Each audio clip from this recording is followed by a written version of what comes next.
Hello folks, and welcome to another video. In this one I'll be giving you just a quick rundown sort of review of the latest generation of iPad Air. As you can see on the screen here, I've got them queued up to compare them to the previous straight up iPad generation and the current iPad Pro 11-inch. Now Apple do bigger versions of these. As you can see here, if I was to press here, they do 13-inch versions. However, the person I bought this for said that they felt that would be too big for them, so they didn't want that size.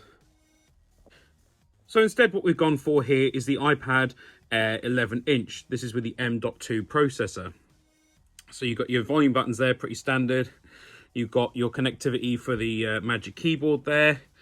You've got stereo speakers. They're actually better now. There's not four distinct ones, as it were, but there are more speakers in there now and they're better quality. You've got USB-C charging, so that kind of combines some of your cables into one there. You've got your Touch ID is now in there, in the top button, which is actually quite useful. You just rest your finger like that, boom, it's unlocked.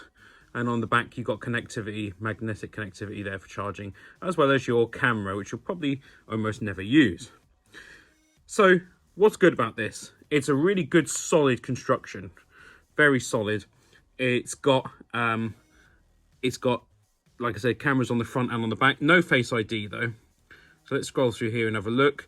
So you've got your Retina display, which has an anti-reflective coating, which apparently the old one did not have.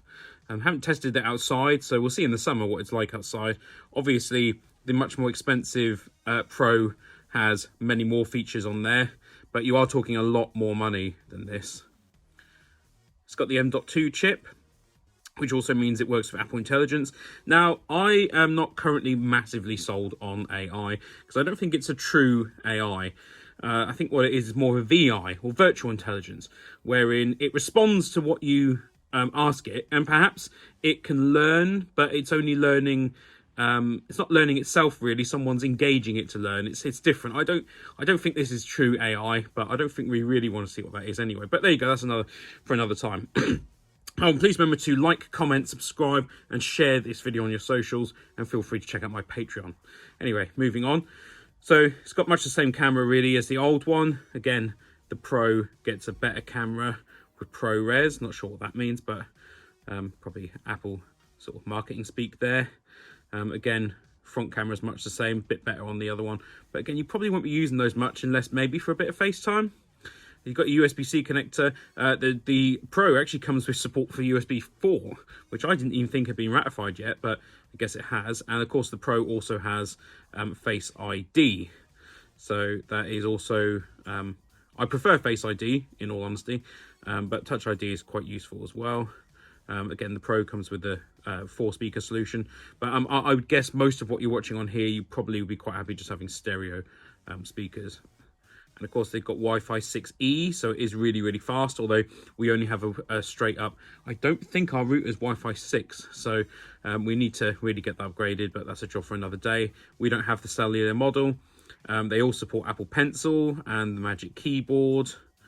Various capacities they're available in. I think we've got a 256 gig version here. I don't see really why you'd need a terabyte unless you're doing lots of video editing on this. Size and weight, again, not huge amounts of differences there. Strangely, the Pro is actually is less heavy, which is strange really, because considering it has more technology built into it. Of course, you can pause this at any time or go to Apple's website if you want to look at these comparisons. It does, of course, the Pro beats it only slightly on resolution, but on other things as well with the screen. The chip in here is quite a bit better than the previous generation. So if you're looking to play games and whatnot, the performance is definitely better on this. It's not 120 hertz screen or 120 hertz refresh rate or frames per second, but you will likely get 60 in most games. Of course, it's got Bluetooth and whatnot as well, as they all have, so it's fully compatible with your controllers and whatnot. And while if you compared them directly physically, there's probably not huge differences.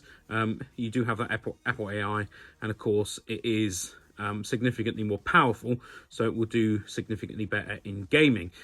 Now, of course, a lot of people just play little games on these, but if you were to play the bigger games, you will see quite a difference in performance. If you had Apple Arcade, which does come free with this for 3 months, you will get a lot more you'll get a lot of games in there, some of which are quite big games. You can play Grand Theft Auto on this, you get 60 FPS, and it looks really good as well. So not a hugely in-depth review, as tends to be the case with these iPads. They're not actually wildly different from the previous ones. I mean, even if you look at the pictures there, the camera is obviously quite different on the Pro, but otherwise they're not wildly different, to be honest with you. So in terms of a full sort of in-depth review, I think if you don't have an iPad, or if you're looking to buy one because yours is for perhaps coming end of life, obviously I would recommend getting the Air. You're talking about £600 for one of these, but I can highly recommend getting one of these because it's the latest generation of it. You could go for the 13-inch model, but I think they get quite heavy and they're quite large then. So whether or not you'd want that, I don't know. They become cumbersome to type on, for example. But the 11-inch model is quite a nice size, and the bezel's quite small on it, so it's quite easy to use. It's not too heavy. It's a good sort of size. You can just about rest it on your lap if you're going to do any sort of typing, although I'd recommend using a Bluetooth keyboard if you're going to do that. They are available very cheaply if you don't want the Apple one. So overall, yeah, it's a good iteration, and it's a good bit of kit, and I highly recommend getting it if you need to. If you're not looking to upgrade, I don't think you're going to notice massive differences. If you play a lot of high-end games on this, then yes, you will notice the difference. But for most people, I don't think it's necessarily worth an upgrade. But doesn't mean it's not good. So I hope you've enjoyed this sort of mini review. If you have, remember to hit that like button, leave me a comment, subscribe to my channel, share this video on your socials, and check out my Patreon as well. I want to thank you very much for watching, and have a great day.